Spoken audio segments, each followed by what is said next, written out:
down, down, down, down, there. Down, down, down. Not yet. It's still going to take a little while for YouTube to pick it up. That's okay. Ooh, there it is. I'll click on that. We're all good to go. Hello and welcome, ladies and gentlemen, to round 6 of the PS4 America series here on Race Spec Esports. Welcome to the Canadian Grand Prix here at Circuit Gilles Villeneuve, a 4.36 kilometer or 2.7 miles circuit with 14 corners. The Canadian Grand Prix has sort of become a staple within Formula One. It's been in every single Formula One championship calendar since 1978. Though it's not a very technically demanding circuit, it's very Monza-esque with just long straights broken up by chicane. Got a bit of a squiggly bit in the first sector. Even though it's not technically demanding, it still has an uncanny ability to generate some of the best racing in not only the virtual world, but also in real-life Formula One.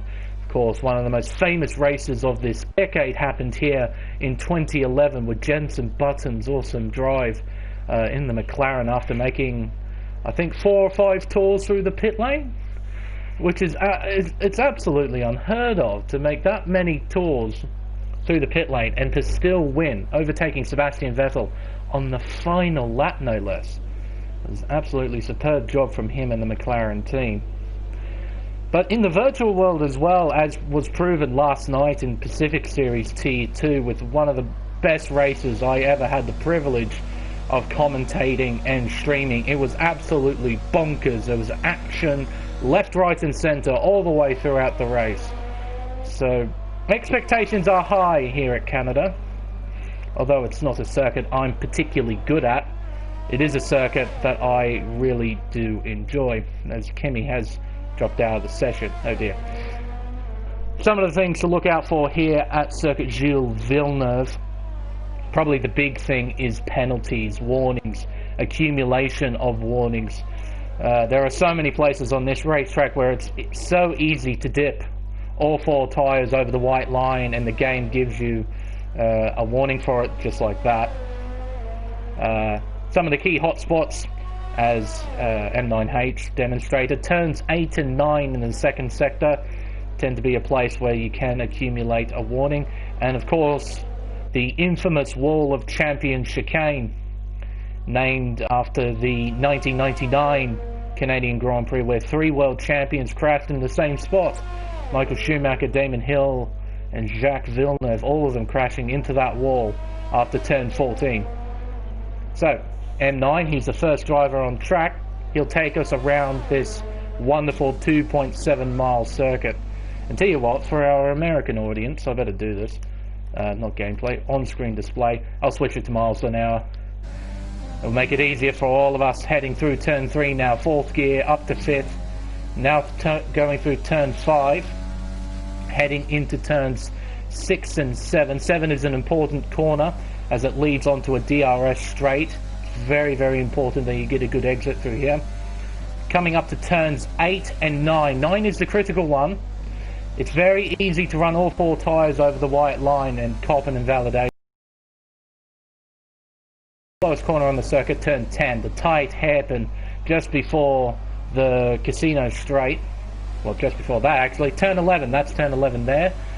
And then this little kink, they actually count this as a corner. That's turn 12. Now down the casino straight, up and over 205 miles an hour, heading into the Wall of Champions chicane. 4th gear, flows it through very nicely. DRS open and up to the line. It's a 1:09 flat, which is actually a very solid banker lap. Not going to lie, right at the beginning of the session as well. Saw in other leagues drivers dip into the mid to low 8s, so I expect those sort of times here today. During qualifying, and already into the low 9s. Diffuse Gold at 10.6. I'm sure he's got a bit of time to find. I'll tell you what, I better have a look at the championship while we're still in the early parts of qualifying.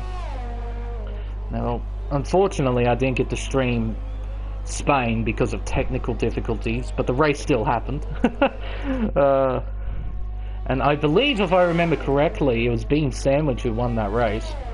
Let's have a look. Google Docs. Look at the championship, spreadsheet, yada yada yada. So, Bean Sandwich is currently leading on 95 points. He only holds a 4-point lead over BRT Matthias in the Red Bull. Then it's 76 for BRT Giulio in the Mercedes, Hildebeest on 55, and KD rounding out the top 5 on 32. So the top 5 are separated by 63 points, which is quite some gap, I have to say, after merely 6 rounds. It seems at the moment to be a almost 3-way fight, but we still have a lot of racing to go. Oh, as Fass slams into the wall at the exit of turn 7. But yeah, Sandwich with 3 race wins next to his name. At Australia, Spain and Baku. Baku was a race I couldn't do, that's right. Oh, as Fass goes into the wall again. Matthias winning in Bahrain, Giulio winning in the Netherlands, so at the moment got a very clear leader, but still very early days in the championship. Round 6 of 19, we're barely a third of the way through. There's still a lot of racing to take place. As Giulio now jumps to the top of the table, an 8.6.09. We're already in the mid-8s with 12 minutes left in the session. That's unbelievable. These guys are exceptionally quick, particularly the drivers towards the top of the table. We might see some of the quickest laps around Villeneuve in the entire league, let alone in the Americas. Let's see, who's on a flyer? Kimi's on a flyer. Currently in 15th place in the Williams. Heading up towards turns 3 and 4 now. Hello, Banana. Driver of the day from Tier 2. Shows what can be possible around here. Banana jumped up from 17th to 4th during the race. It was an excellent drive.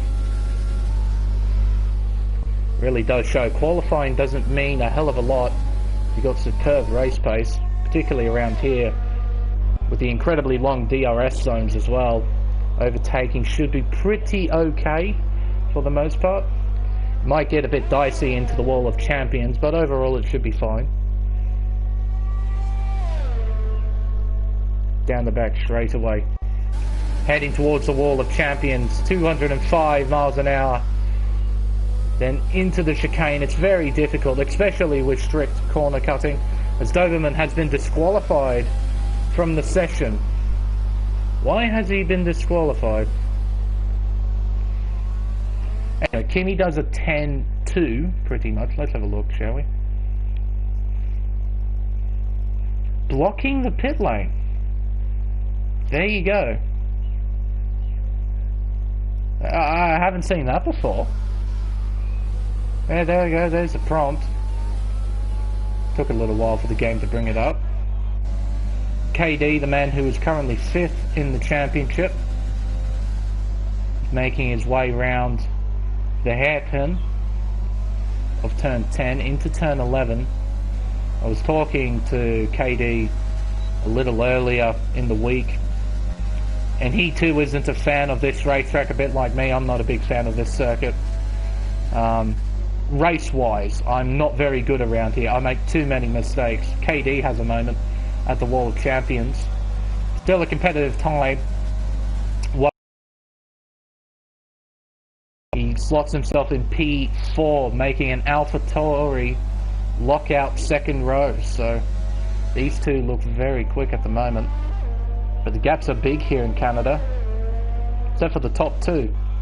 Separated by just under a 1/10 of a second. But still, heaps of time left in the session. And considering how short the lap is around here, both the in-lap, well actually, the out-lap, flying lap, and the in-lap, these guys have still got a lot of laps that they can do around this place, so.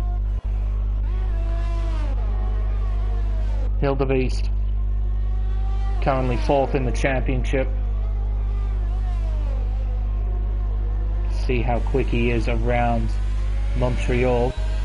Yellow flag in front, it's just a slow car, doesn't need to worry too much about that. Hugs the right hand side, trying to minimise distance. Moves back across, over the curves. There's Nicholas. And he's heading up to turn 10 now. Hard on the brakes.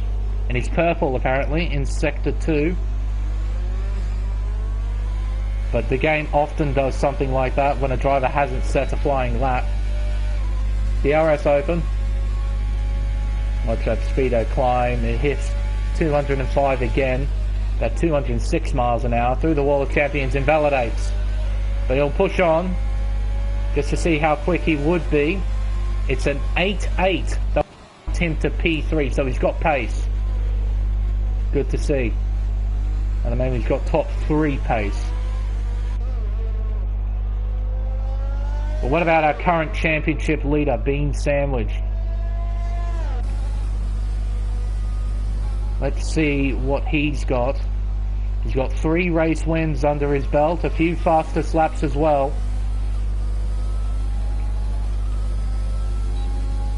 Let's see what he can do here in Montreal. Let's see how he sets this up. Heading up to the wall of champions. He switches it into hot lap mode now. Through the wall of champions. The lap effectively starts there. You need a good exit through the wall of champions. Heading into turns 1 and 2. Coming out of turn 2, very nice. Up to 5th, 6th gear. He uses 7th. Down to 4th. Cuts it very nicely, I have to say. Absolutely nailed it. Turn 5, now turn 6 and 7. 2nd gear, short shift to 3rd, short shift to 4th. Uses all of 4th into 5th gear, 6th gear, 7th gear. Into 8th. Now turns 8 and 9. Braking hard 4th gear, 100 mile an hour apex speed. Up through the gears again. On the curve straight heading towards turn 10. He'll aim for the 100 meter board. Brake and turn in. 1st gear, short shifts to 2nd. Doesn't quite use all of 2nd when he shifts up to 3rd, but almost does. 8th gear. So that speedo should hit about 205 miles an hour. 206, 207, 208. So it's suggesting that Sandwich has got a bit lower wings than some of his rivals. He comes up to the line and does a 1 minute 8.657. It puts him P2. And that was on the medium tyre as well. Look at that. A lot of these guys on the medium tyre at the moment. Ready to set some laps. But if I switch that to best, the top 2 times, which are in the mid-8s, were done on medium compound tyres. How much more speed have these guys got underneath themselves if they switch to the soft tyre? Oh my word. You know, I didn't even notice that on the lap itself. I just thought by default everyone would just use the soft tyre. But no, Sandwich used the medium, same with Julio, and they're in the mid-8s. Or mediums. Okie dokie. That is bloody quick. Kimmy though, he's on the soft tyre. See that there. Through the wall of champions, does a very good job. Right up to the line, it's an 8.9. Puts him P5 for now. Much better time there from Kimmy.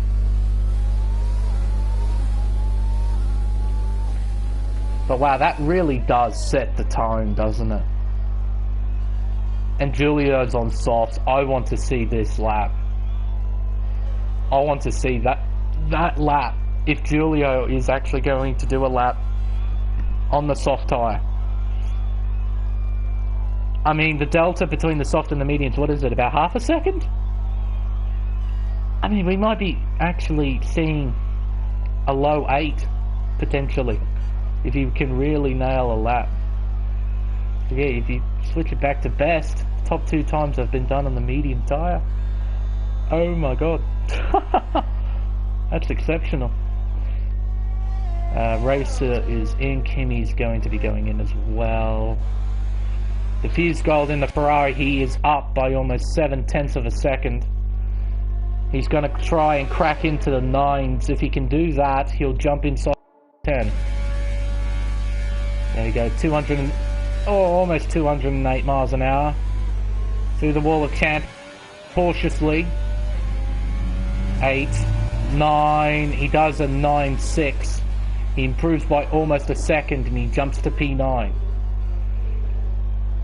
So track evolution really playing a part here. As M9 is about to start his lap. It's on fitted, so he is on the medium tyre. This is sort of 70th anniversary Grand Prix stuff here, where we see the drivers use the medium tyre as the quickest tyre. It's just odd to see.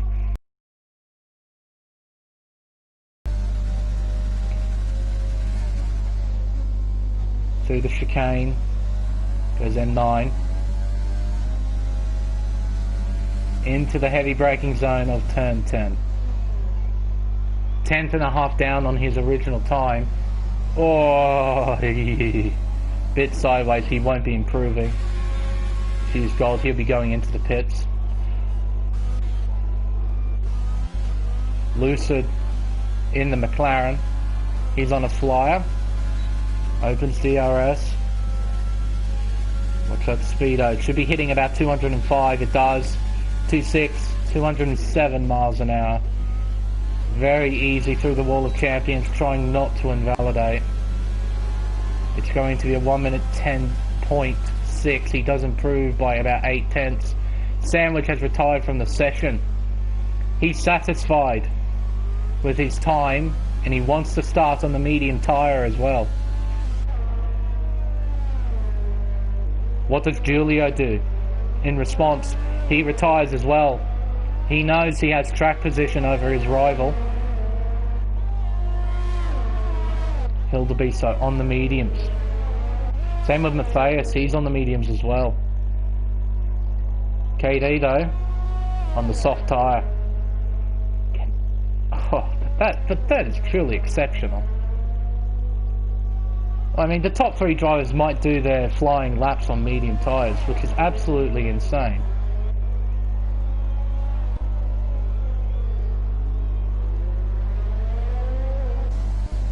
Alright, let's see what Matthias can do, shall we?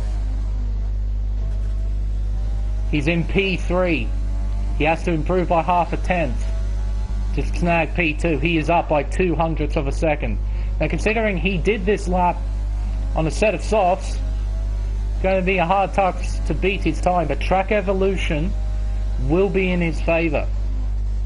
And of course, this car will be very, very light. This will have absolutely no fuel in it at all. 100 meter board. Braking hard, he is up by almost 1/10 of a second. Probably didn't quite nail the hairpin. In fact, he might be lining himself up for pole position if he can really nail the final 2 corners. Probably the most important 2 corners on the circuit. The Wall of Champions, 4th gear. Oh, and he invalidates. Unbelievable. He risks it all and he vents his frustration. In fact, he had enough time to set another lap if he really wanted to. And KD jumps to the top of the table with a 1 minute 8.5 on the soft tyre. Well done, KD. This might be his first pole position of the championship, if I'm not mistaken. If anyone can beat it, can anyone beat it? I don't think so. Hildebeest, I think he's going to try another flyer. Matthias has retired on circuit. Not exactly ideal. Oh, Hildebeest improves just a little bit. He needs to try and make up some positions here. In the championship fight at the moment in 4th place. Further down the order. Oh, and into the wall. Oh, pushing too hard. Far too hard. Diffuse Gold on a flyer in 10th place. Can he improve his position? He's currently 10th. If he improves by a 10th of a second, he jumps up to P9, which he most certainly does with a 1 minute 9.221. So that's it, qualifying done and dusted, and it's KD 1997 who will start on pole position. COS Nicholas, I didn't see this coming. He's done that on the medium tyre as well, has jumped up to P2. 1 minute 8.587. A nice time from the Red Bull driver. Okie dokie. So we got a really nice, interesting top 10.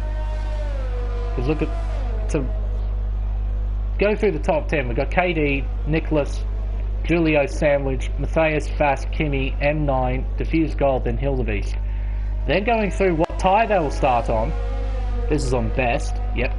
So it'll be soft, medium, medium, medium, soft, medium, soft, soft, soft, medium. Is that not just the most scrambled top 10 you have ever seen? That is incredible.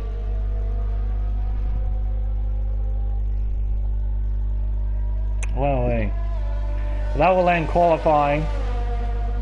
We got Blaine B in P11, Captain Schmeg in P12, White Claw in P13, Lucid in 14th, and Doberman, after being disqualified for blocking the pit lane, will be starting from 15th place. Now, with 20 seconds left, I'll just quickly leave the mic. I've got to go do something, and I'll be back in just a second.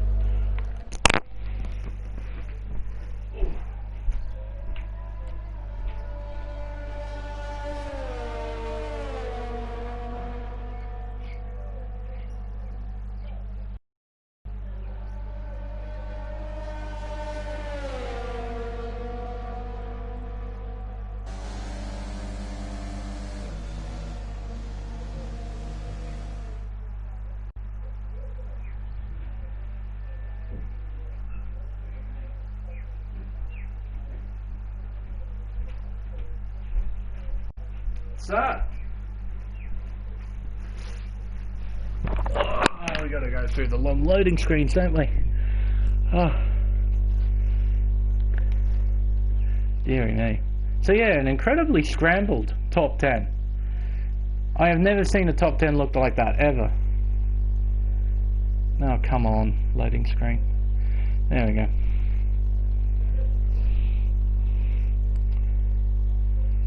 Alrighty, yeah. So, now to the juicy part of the weekend, the race, and it's overcast. Interesting. A chance for some intermediate conditions, mayhaps? I guess we'll have to wait and see. I've got no weather report, so I'm just going to assume it's going to stay dry. But with the overhanging clouds, track conditions, well, the track temps are going to drop. Grip initially might be a bit difficult to find, but the drivers are going to be loading in to the session and we'll get this race underway.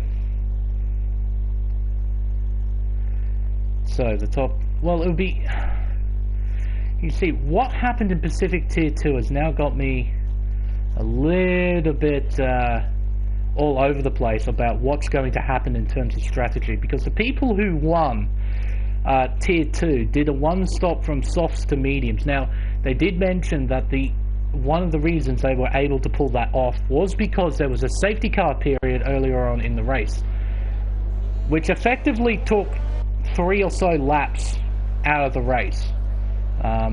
They didn't wear out their tyres at all under the safety car period, and they were able to make the one-stop work from softs to mediums. Traditionally speaking, going off F1 2019, this circuit is definitely a two-stop racetrack. Either soft, medium, mediums, or soft, medium, soft.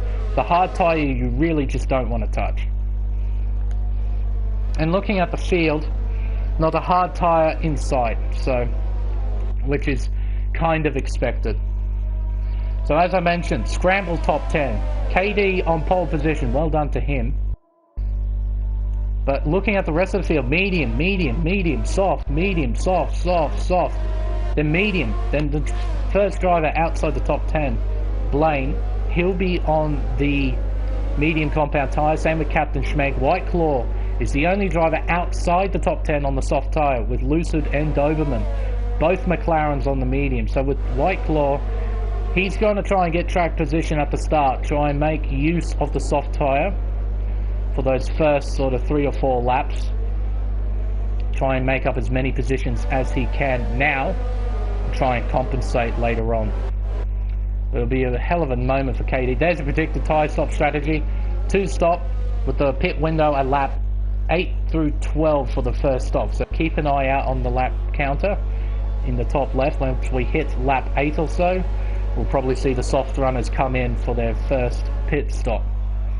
But now KD leading the field round onto the pit straight. Drivers will line back up into their respective grid slots and we'll get this race underway. Intermediate in the middle of the race. Ooh. That may explain why so many drivers have chosen to start on the medium compound of tyre. It all makes sense now. So we got wet weather conditions halfway through, ladies and gentlemen. This is going to be interesting, isn't it? 5 red lights, and it's lights out, and away we go here at Montreal, and KD has gotten a superb start, making full use of that soft compound tyre. It's side by side, 4 wide into turn 1, go the midfield. Dearie me, it's side by side through turn 2. Everyone scrambling, trying to find track position, but it seems everyone has gotten through relatively okay. Matthias has to cut the circuit though. There's B7. Oh, and into the wall goes M9. I believe that was M9. It definitely looked like an Alpha Tauri, but then again, the Alpha Tauri does look kind of similar to the Williams. It could have been Kimi, but I'm pretty sure it was M9. That was an almighty moment. How he's not crashed out of the race, I have no idea. The reduced damage probably aiding in that. Again, drivers scrambling, trying to make up as many positions as they can as Fast goes down the inside into turn 10. A clean move on Kimi, slots himself into P6. But an excellent start from the pole sitter. Fantastic conversion. He will come through the wall of champions first, and he'll lead the first lap of 35 here at Montreal. Bean Sandwich already 1 lap in has got a 3-second time penalty. Now, in the background, someone's pitted. It's Diffused Gold. He's in. An interesting... Oh, he's got wing damage. There we go. He'll put on another set of softs and just wait for the intermediate conditions. But that explains why so many drivers decided to qualify on the medium compound tyre. So those strategies you can see there, throw them out the window, because weather is going to play a part in this. Look at this, the midfield making their way around the circuit, all nicely clumped together. Hopefully we might see some battling further on in the race. But KD, he hasn't been able to make full advantage using the soft tyre. Nicholas in behind in the Red Bull has kept up with Racer. Through the chicane, and KD already a 3-second time, and that's rain. That is rain. It's at halfway through. This is 3 laps in, and it's raining. Unbelievable. What a masterstroke for the soft runners. If they can make those soft tyres work, that is. Oh, and KD has an almighty moment. Around the outside goes Nicholas. Into turn 6. They're side by side. Nicholas makes the move. Lucid has made a mistake. He spun out at turn 2. Diffused Gold gets a 3-second time penalty. Multiple warnings. And here comes Julio. He was definitely looking for a move. What's this? Diffused Gold. He's made a mistake at the Wall of Champions. But this is extraordinary.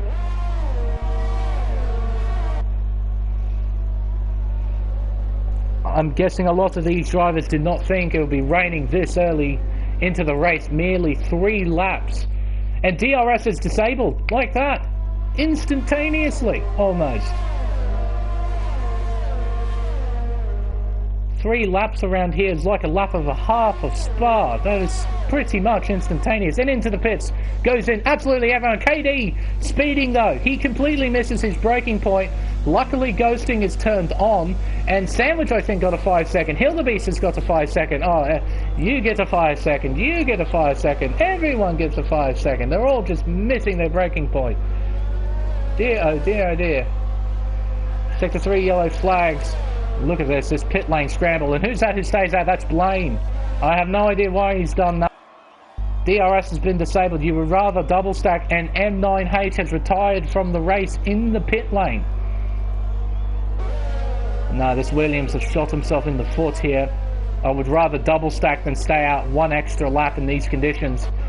With DRS disabled, the game sort of tells itself, right, it's definitely time for intermediate tyres. It's not in this sort of slushy period where it might be inters or might be dry. M9H has left the session actually, so what has happened? Perhaps he had something to attend to, but he's out. Diffuse gold, spun round. Dear oh dear. But that's very interesting then. So the weather report said halfway through the race. Pretty sure lap 4 of 35 is not halfway through. I could be wrong though. Press disabled. Drivers now have to overtake the hard way or the long way. Trying to set up a move as Diffuse Gold gets a 5 second penalty. Now, as Julio gets a 3 second time penalty. Now, will the conditions ease up through the race? I remember that Racer said it was intermediate in the middle part of the race. Does that mean it's going to dry up towards the end? If it does, that'll be very, very interesting. But your top 2 separated by 0.8 of a second. Nicholas leading Julio. Being Sandwich finds himself in P3. KD, bit of a cock up on the pit entry.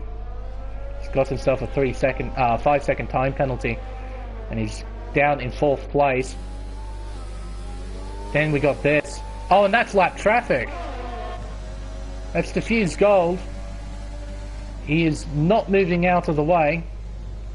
Ghosting's on, but I'm pretty sure you still have to try and get out of the way.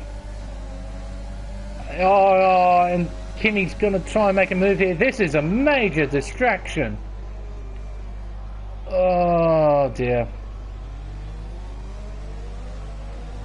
I mean, ghosting is on, yes, but I think it's still the right thing to try and get out of the way of the other drivers.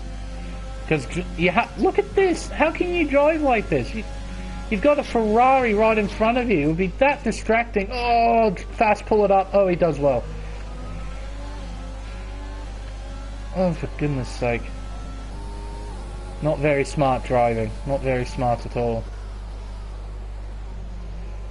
Captain Schmeg, a 3 second time penalty.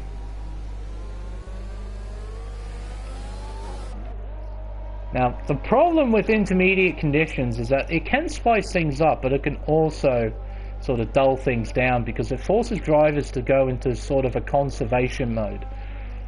Because they know the conditions are tricky, so they're not going to take any sort of risk. As Kimmy has a almighty moment at turn 6, completely missing the apex and losing time to the 2 in front. So at the moment we got some nice clusters of cars battling for position, but I have a feeling the further we go into this race with these conditions, those gaps will soon spread out. We might have a dull race on our hands, but we might not. Hopefully someone will, or a couple of drivers will give us a good showing.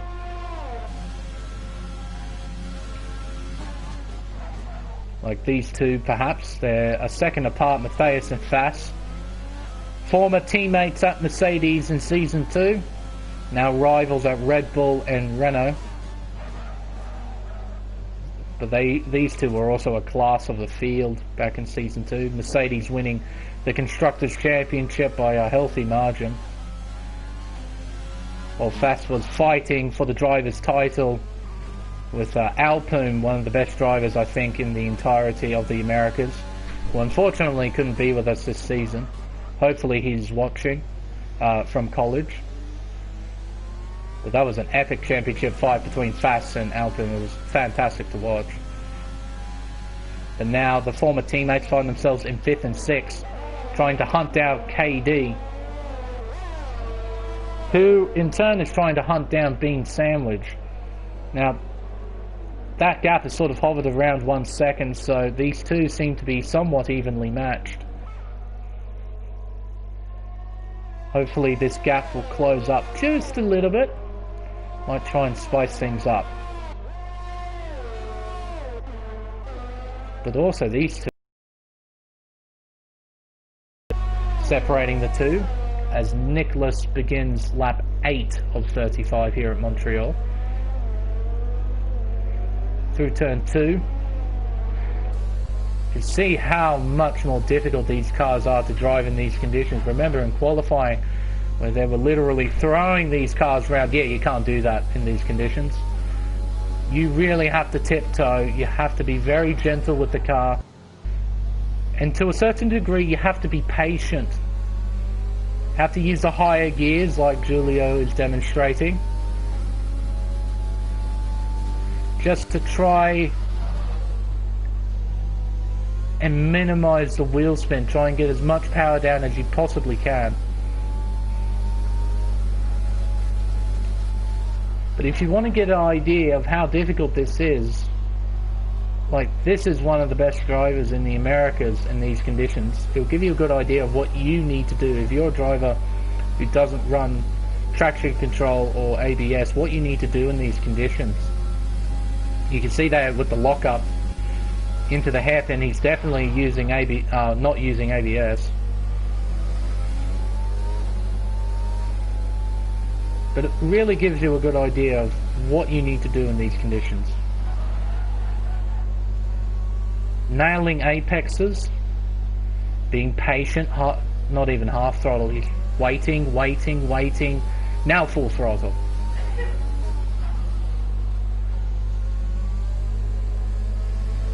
Just being patient and let the car flow through the corners. It's not exactly the most exhilarating stuff, but it's always a good thing to learn from these guys, learn off the best.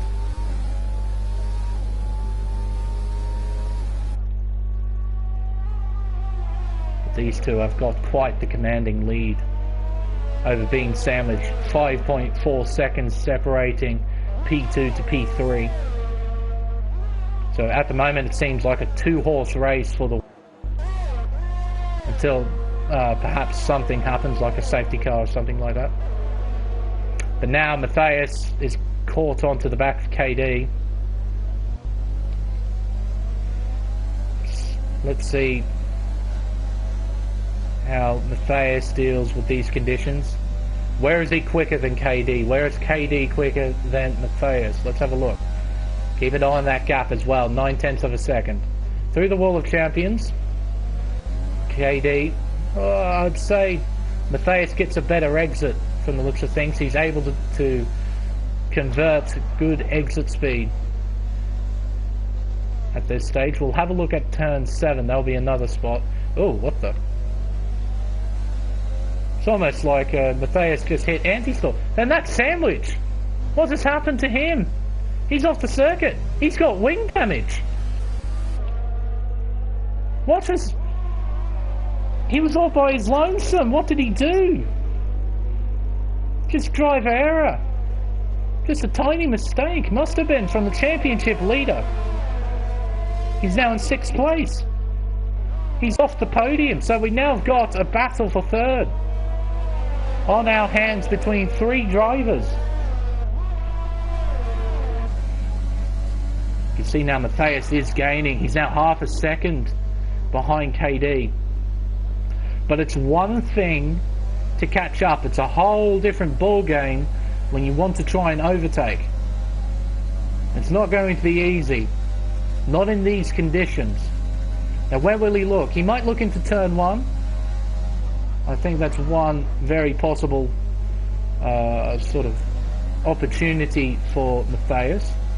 Especially if he can keep getting good runs out of the Wall of Champions chicane. He will be able to set up a move.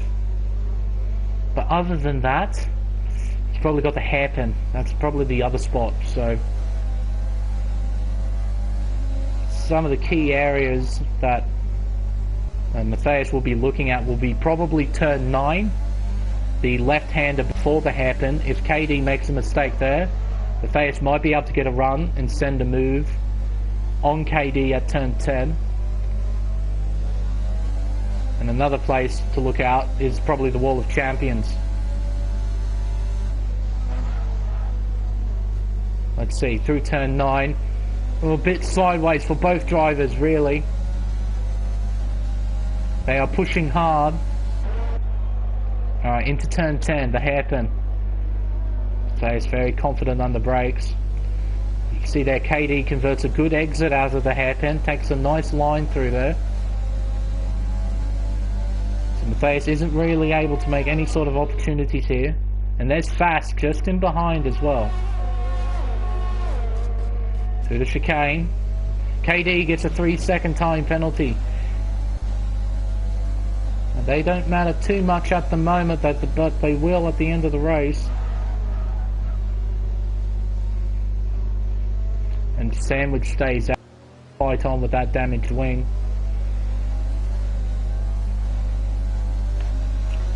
Hopefully pray for a safety car. Or if the conditions do change, he's going to wait for that.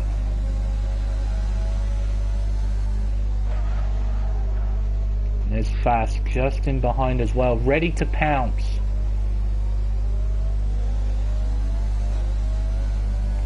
It's an intriguing battle. And it's very much a mental battle for KD. Because he knows that in these conditions it's going to be difficult for Matthias to overtake us. We've got a yellow flag. What's this? Must be diffused gold, is it? Must be. For KD, he needs to make sure he doesn't make any mistakes. Because in these conditions it's very, very difficult to make a move. He just needs to hit his marks and not make a mistake. Matthias, you can see he's close. He is very close. And if he had DRS, he'd be able to make a move. But without it... Oh, and KD makes a mistake. And that opens the door for Matthias. Here we go. We're heading up into turn 1. The left-hander. KD gives him the big squeeze. Oh, and KD's lucky. He is very lucky he was able to hold on to that. If he was a millisecond more sideways coming out of the Wall of Champions, he would have lost 3rd place. For sure. But that's what I mean. One tiny mistake. Oh, and a bit of contact. Oh, dearie me. Luckily that didn't result in anything. There's Fast. Right in behind as well. Let's not forget about him. But that's all it has to be. Just hit his marks. Fast gets a 3-second time penalty. I believe that brings his tally to 6. Sector 2 yellows. I believe that's diffused gold as Fast makes a move at the hairpin. Opportunistic, aggressive, and successful. He slots himself now into P4. Will Matthias counter-attack? Down the casino straight, heading towards the Wall of Champions. He darts out to the right.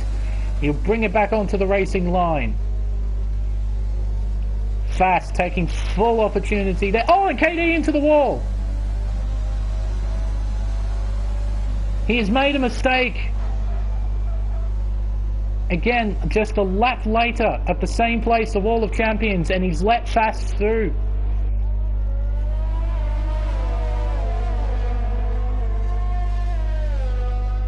Dear, oh dear. Now Fast has he got the car speed underneath him to pull away from the two behind. Gap is 7/10 of a second. See if it opens up. It's now 8/10. Gets a good exit. In clear air. Really has a license to put the hammer down. Through the chicane. Gap is now a second, so I believe Fass has got some good car speed underneath him. See if he can't hunt down the top two. But that's what the racing is like in these conditions. A lot of patience, a lot of planning, and a lot of mental strain, a lot of mental battling. What's going on back here? Keep seeing yellow flags in turn 7 almost all the time. Through the World of Champions. KD this time doesn't make a mistake, but Matthias is close. He might have a look here. He does. It's a big dive. Bit of contact, but KD will keep it there into turn 2. They give each other space. Now it's a drag race to turn 3. KD has the inside line, but Matthias gets a superb exit. And he slots himself now into P4. There we go. A lovely battle in wet conditions. Not quite the intense stuff that we see in the dry. Still a fantastic battle nonetheless. Top two though have been in a class of their own. They currently gap third place by 10.6 seconds. Gap between the two, between P1 and P2, is 1.2 seconds. And that's sort of been a bit steady. Hasn't increased, hasn't decreased too much at all. Quite evenly matched at this point. Now, it appears to have stopped raining. It appears to have stopped raining. So, this is the interesting bit. KD is in the pits. This is a gamble. I bet it's a gamble.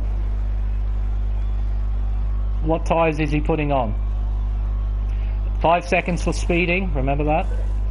Inters.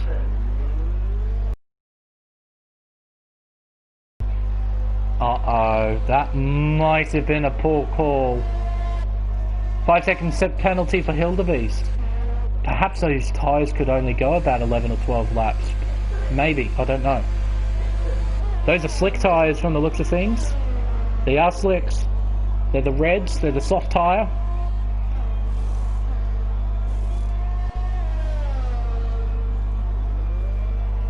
So, Hildebeest is the first driver to blink.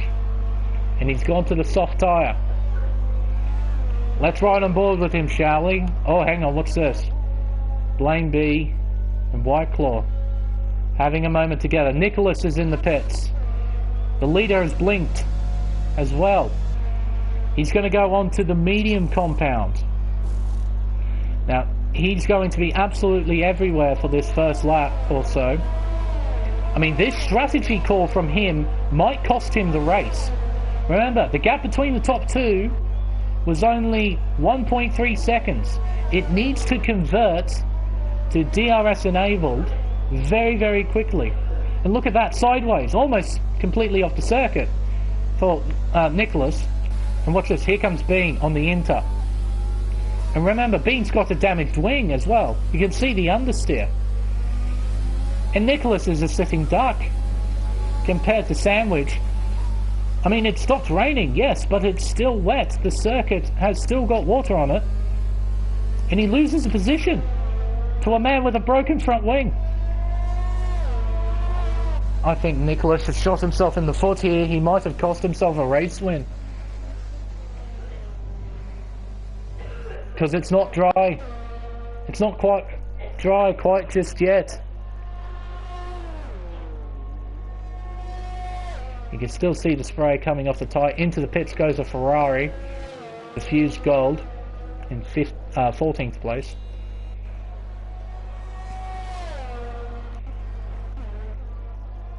But KD making a pit stop onto fresh set of Inters. I don't know why he did that. I have no idea why he did that. It was a... because I'm certain the intermediate tyres can go a fair way in.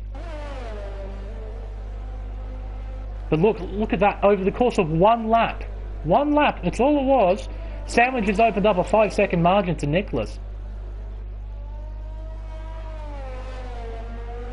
I think Nicholas has cost himself the win here. I mean, if you wanted to go onto a slick tyre in these conditions, I would choose the soft. You know, it provides the most amount of mechanical grip out of all the tyres. And in slippery conditions like these, you need as much grip as possible. It doesn't matter about tyre life. Oh no. Well, he's actually at risk of losing second place even to Fass. Because look, there's still spray. Oh no.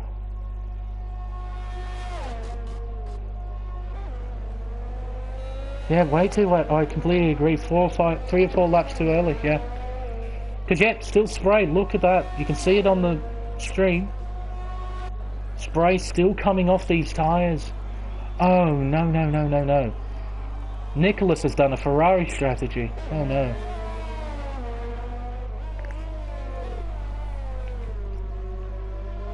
Oh, no. Now, he does have at least one benefit, is that when it switches to dry conditions, he's already on the right tyre. Oh god, the revving glitch. Oh dear. Blah. But even so, he's not going to magically gain 13 seconds out of nowhere. Oh. And look at that, Bean has already got a 15-second margin to Nicholas. That's almost a pit stop transit time around here, because the pit lane is so short at Villeneuve, because you cut out the wall of champions, you cut out turn 1 and half of turn 2 as well. So I think, right now, genuinely, Nicholas is in 5th place. KD's caught up to the back of him. Ooh, that's wheel spin. KD has to make another stop when it eventually changes to dry conditions, because you can see now the track, it looks dry. The track looks dry right now, but you can see there's still spray and wires lucid on the wet tyre. He's gone the mega strategy. The circuit itself, it looks dry, but there's still spray coming off those tyres. It's a bit less now. So I have a feeling this lap, maybe next lap, we might see DRS re-enabled. We'll see the top 5 make a pit stop. Keep an eye on the delta between Nicholas and KD. Once that starts to close, it's time to pit for slick tyres. So, and drivers are now getting speeding penalties. Gap is still opening up. 3 seconds now, 3.1, and Julio's in. Race leader. DRS enabled, there we go. He's timed it perfectly. This is a typical Mercedes strategy. Absolutely on point. Into the pits goes Fass, then Matthias. Here comes Bean Sandwich. But he's got a wing change as well. He's got to do a wing change. So he might lose out to Nicholas once this is all sorted. There's Matthias, he's coming out. Oh, and of course the 5 second he got for speeding as well. He might actually lose out to Nicholas. He's coming through the wall of champions now. He's passed him on the track. So yeah, so Nicholas has moved himself into 4th. By a comfortable margin. Oh, I forgot. Sandwich had that 5 seconds for speeding. If he didn't have that, it would be a bit closer. But he's on fresh mediums. These mediums will have a little bit of wear on them. Not a lot, but a little bit. But look at how much this has cost him. It was a gambling move. Some would argue an unnecessary gambling move. He was a race leader. He could have dictated everything in regards to pit stops. And because of that gamble he took, he now finds himself off the podium in 4th place. 7.8 seconds behind his teammate in 3rd. I mean, this looked like an incredibly solid day for Red Bull. It still does with 3rd and 4th. But that could have been 1st and 4th. Quite possibly could have been 1st and 4th. But regardless,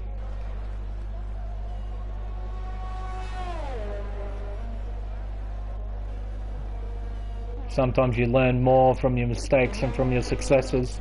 I'm sure Nicholas has learnt a lot here today at Canada.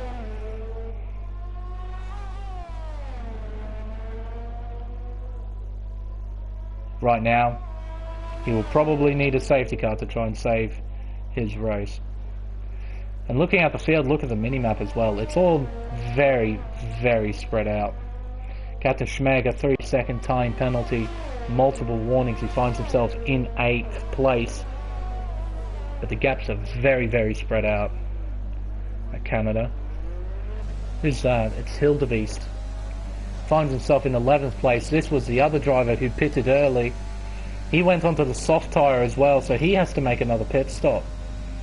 Thankfully, he's got a big enough gap to the car behind to not lose track position. But he's got a lot of work to do to try and get himself inside the points. In fact, too much work. I think 11th is the best he's going to get. So, in these drying conditions, I don't expect the gaps to close up rapidly. They might close up incrementally, they might increase incrementally, but I think the gaps are pretty much going to stay as they are. But you can see just how much quicker these guys are able to take these corners. So much quicker. A lot more confidence as well to push the car towards the edge of the racetrack.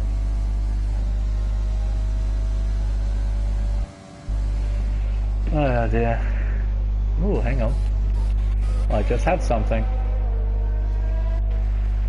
These two have closed up. Battle for P9. The final 2 point scoring positions as Julio sets a new fastest lap. 1 minute 11.2. KD gets a 3-second time penalty. He finds himself in 6th place.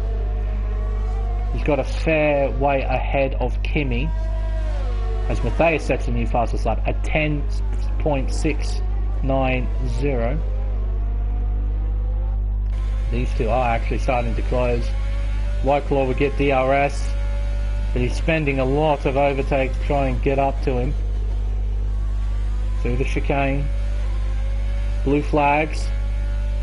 That'll be because of Julio. He's coming through. I hope these guys respect the rules and flags. And being shown a blue flag, it means get out of the way. There's a faster car coming through. Seen a lot of drivers not fully comply with the rules and flags in quite a few leagues. Just causes a big mess, even with ghosting on. Oh, look at that. Hopefully Julio will get out of the way. Blaine moves across to let Julio through. White Claw not so much, but he gets out of the way there. But Blaine, he saw the blue flags and he got out of the way. White Claw not so much. Matthias gets a 3-second time penalty, multiple warnings. So, with 10 and a bit laps to go, doesn't really look like too much of a race is on offer here tonight, unfortunately.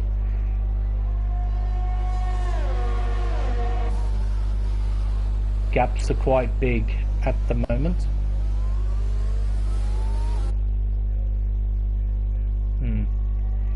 What to do. Anyway, we'll stay with the race leader. Again, a bit like I was showing earlier with the wet weather conditions, why don't we have a look at a top driver in dry conditions around Villeneuve? Perhaps we can learn something. Blaine, a 3-second time penalty. Here we go into turn 1, 7th gear. He doesn't go into 8th, which is quite interesting. down to second, down to first even, and he short shifts up to third. He's trying to get some extra rotation on the apex. That's the point of shifting down to such a low gear. 4th, 5th, 6th. Uses as much curb as he can in 4th gear. Uses all of 4th, then all of 5th. Really does rev it up, doesn't he? Keeps it in 7th, 4th gear. 100 mile an hour mid corner apex speed. I've seen that with a few drivers tonight, hitting about 100 miles an hour in dry conditions at turn 8.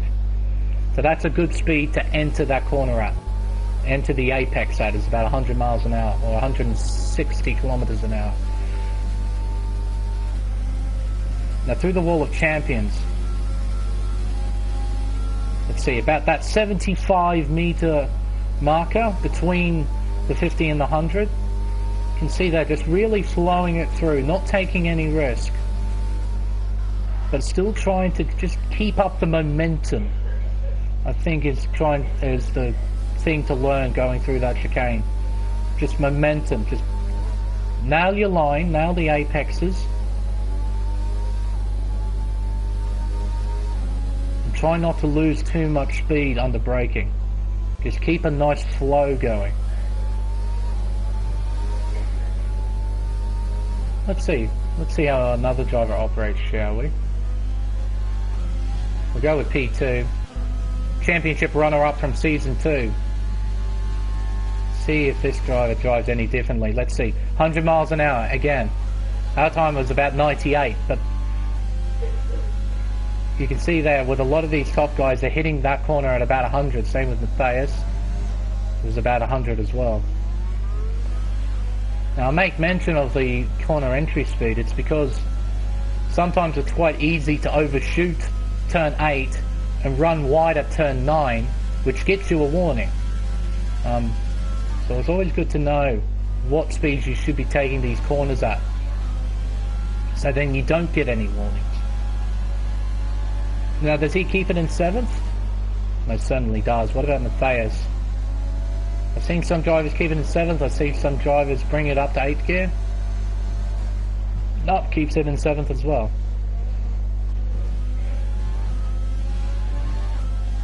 Here's some blue flags. Hopefully White Claw will get out of the way. Actually, these two are having a bit of a scrap in front. That's for 9th place.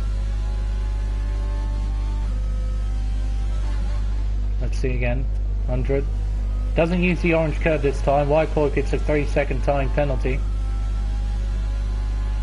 Into the hairpin. 100 meter board. Turns in 1st gear. Short shifts all the way up to 3rd. You can see that now 100% throttle. Oh dear. Come on. White Claw, get out of the way. It's just, I imagine it'll be incredibly distracting. Oh dear, blank. I mean, good job going to the left, but yeah, don't need to go too far to the left. Oh dear, that was close. Diffuse gold.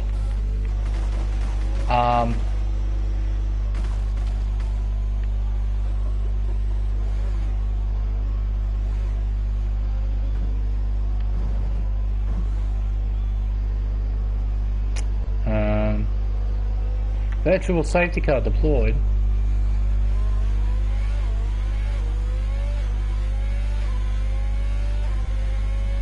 He's gone quite deep into that chicane. Not going to lie. Completely damaged the front wing. Luckily it's just a VSC. If it was a proper SC, then this race would be turned on its head. Into the pits. The tyres from the session. I know stewards might have to have a quick look at that. I have to say he's gone incredibly deep. These two are still scrapping it out for 9th place. Well, he has a look down the inside. Can't quite get the power down on exit. Turn 3, turn 4. Lane covers well.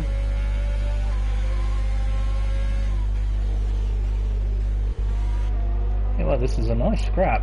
Turn 7. And Whiteclaw, he'll get DRS. Will he make a move? No.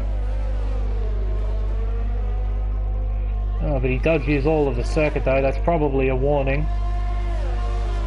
You can see that he's absolutely spending everything, whereas Blaine, he's got a little bit in reserve that he can use.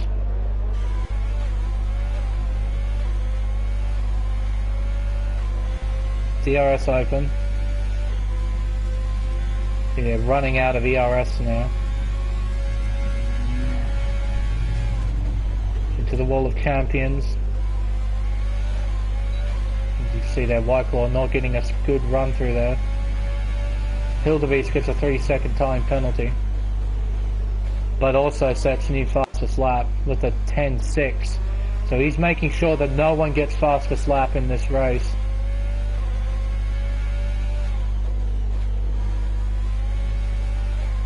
No one gets that one extra point. At the moment it's quite a commanding drive from Julio. I'll quickly just check pens. Oh, you can see pit stops as well. Look at that. Oh, look at all this. All this data they decided to chuck in. Lovely. Anyway, incidents. Julio, how many penalties have you got, sir? 6 seconds. Fast. 3 seconds. So we have to keep an eye on that. Oh, God. 3... 6, because he would have served the 5. Nicholas has got 3, 6. Oh my word! 1, 2, 3, 4, 5. So 15 seconds for KD. And he might be in a bit of trouble.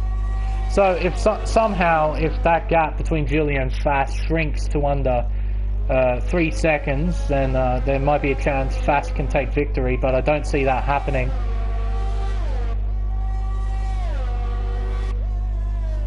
Gap 7.7 seconds, and when they cross the line it'll be 3 laps to go. So I think this will be pretty much sorted. I'll quickly check 9th and 10th because those two are still having a scrap. Whiteclaw, let's see, 9,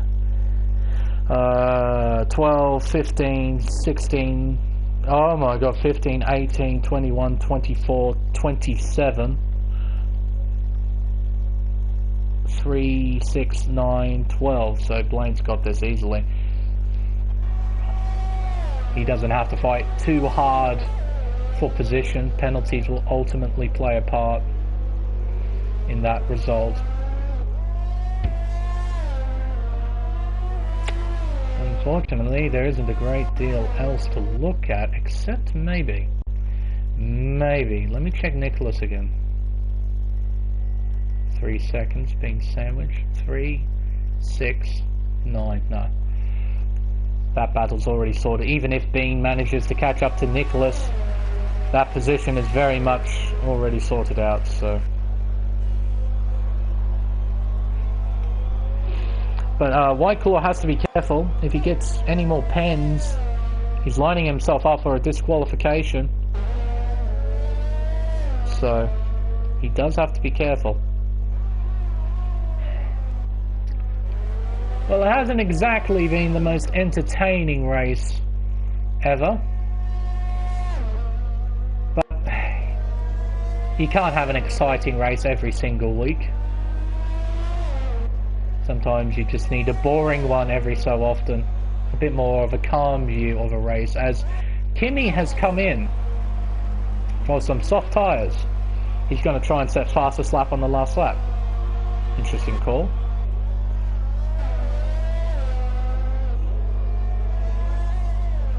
There's Captain Schmeg, I think. No, it's Hildebeest. Not a great day for the Haas driver. Not a great day at all. I think he'll be just glad that this is all over and he gets to move on. Bean Sandwich, though, he's going to go into the pits. He's going to try and set fastest lap. Oh, and he has front wing damage as well, so... But even though KD will pass him, KD has about 15 seconds worth of pens. Bean Sandwich has got 9. Oh, actually.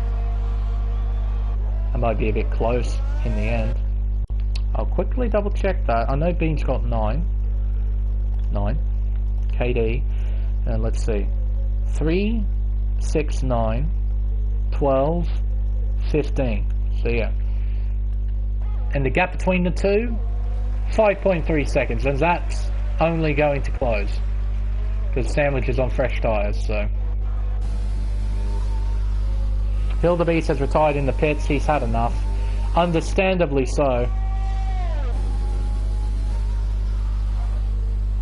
But this has been a very superb and commanding drive from Giulio.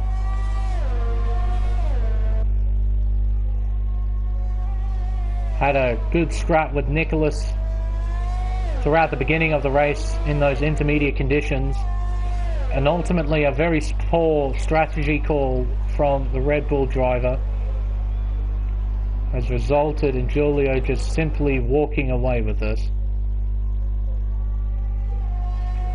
Got a commanding lead of 7 seconds as he heads onto Casino Straight for the final time. Through the wall of champions, the final 2 corners on the circuit. He comes onto the pit straight. It's a win for Mercedes-Benz. It's a win for Giulio here at Montreal. Fass will come home in P2 for Renault. There we go, 3.7 seconds. The final gap between the top 2. It's a solid day for Red Bull. It could have been so much more, but Matthias, he'll be happy with P3 and the final place on the podium. And Nicholas, he'd be furious with himself. Disqualified from the station is White Claw. Too many penalties. He will not score anything. That jumps Doberman into the top 10. Nicholas crosses the line in 4th. So much. There was so much he could have done as those intermediate conditions, and unfortunately he just made a poor call. KD will cross the line in 5th. He'll end up in 6th place. Bean Sandwich sets the fastest lap on the final lap of the race.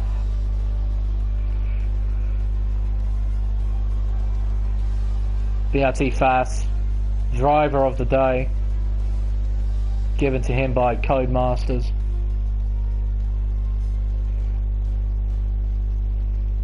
But there we go, it's a BRT 1, 2, 3 on the podium.